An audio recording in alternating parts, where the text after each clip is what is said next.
They can scavenge oxygen, they can pull oxygen from the water, even when the oxygen content is extremely low. Again, these are adaptations that wouldn't work very well in shallow water because the animal's blood and the cells would become oversaturated with oxygen, and under certain circumstances that can be just as bad as not having enough oxygen. So we see adaptations, physiological adaptations and cellular adaptations that are critical to survival. Just as oxygen availability tends to vary according to depth, so too does the amount of light that's present.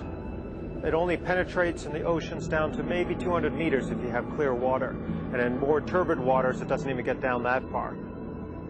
Fishes require light to see their food, to avoid predators, for finding mates, communication. We know fish can survive without light because there are plenty of fish in the deep sea, but they've evolved whole separate ways of communicating and dealing with the fact that there isn't as much light down there. We're learning new things constantly about light and how fishes see. For instance, in the past 10 years, researchers have finally figured out that fish in the ocean can see in the ultraviolet. Ultraviolet is something that only penetrates maybe 12 inches, 24 inches in the oceans. It doesn't get down in the deeper waters, but the shallow water estuary fish and shallow water ocean fish are certainly using that ultraviolet light. As you get down in the water column, maybe only 100, 200 meters, at that depth, these fishes will have to have pigments in their eyes, in their retinas, that allow them to pick up lights that are totally different than what you and I as human beings would see. So vision is one of the very obvious adaptations that marine fishes have had to modify in terms of light reception. Along with temperature, the availability of light appears to play a key role in where fishes choose to live in the water column. You have epipelagic or surface-dwelling fishes like tunas and billfish that live near the surface most of the time and have visual pigments that can pick up the wavelengths that come closer to what the sun produces. And then as you go deeper and deeper in the water column, whether it's along the shore in kelp forests or in rocky intertidal habitats or to the deep sea, you tend to have differences that occur in these fishes. They evolve bigger eyes, they have different visual pigments, and those that live at those depths tend to stay at those depths and don't vertically migrate. Still another aspect of the marine environment that has a significant impact on fishes is the salinity of ocean water. If you're born in the ocean, you live in the ocean, you die in the ocean, most organisms can balance that salinity fairly well. The range in salinities around the world's ocean is not huge. It ranges from probably 31 or 32 parts per thousand of salt in the water to up to perhaps 35 parts per thousand. So therefore, in the ocean, in the marine realm, salinity is probably not a major factor. It doesn't vertically change much. It increases with depth, but not in any radical way. Certainly not as much as you would see for a salmon or a trout that was heading upstream to spawn or leaving the stream after it was a young one to go to the ocean, where it goes from freshwater to salt and back. So in that sequence, you have a tremendous change. And the amount of physiological changes that they have to undergo in order to adapt to the change in salinity as they go back and forth is extreme. Fishes that find themselves in saltwater and fishes that find themselves in freshwater face equivalent but opposite issues. Fishes that live in saltwater face the issue of how am I going to get rid of all the salt that's pouring into my body.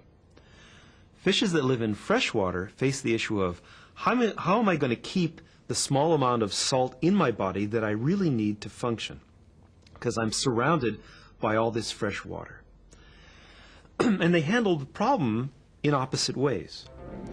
Fishes that live in salt water want to get rid of salt like crazy because water is coming down their throats. Every time they feed, for instance, they take in salt water with their prey, and salt water is full of salt.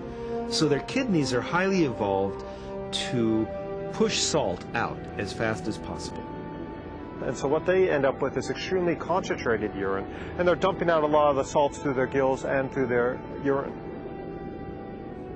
The flow of water and salt into or out of a fish's body is driven by a process known as osmosis, which involves the diffusion of liquid from an area of high water concentration to an area of lower water concentration through a semi-permeable membrane. A fish living in fresh water will then be saltier than the water around it, and there will be a tendency for that fresh water to move into the fish because there's a higher concentration of salts inside the fish than there are outside the fish. That's a problem for a fish. It would tend to make that fish expand and blow up if it didn't have some means for getting rid of that excess fresh water.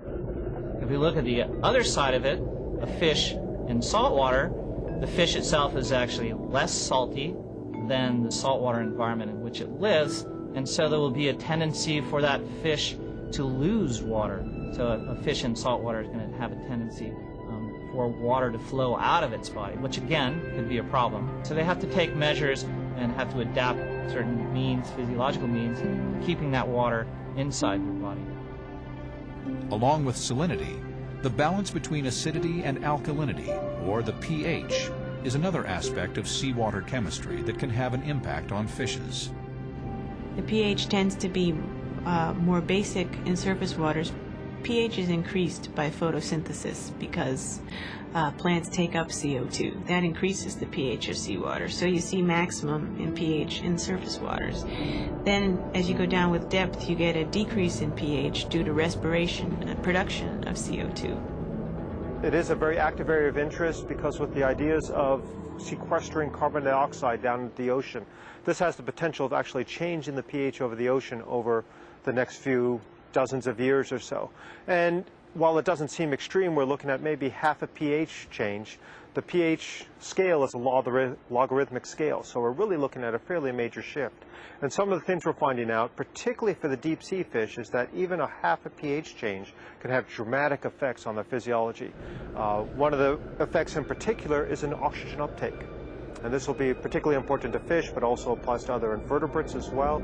If you lower the pH by half a pH unit, the ability to bring in oxygen or take up oxygen is cut in half. While there are many aspects of the oceanic environment that prove difficult from time to time, one of the most consistently challenging and pervasive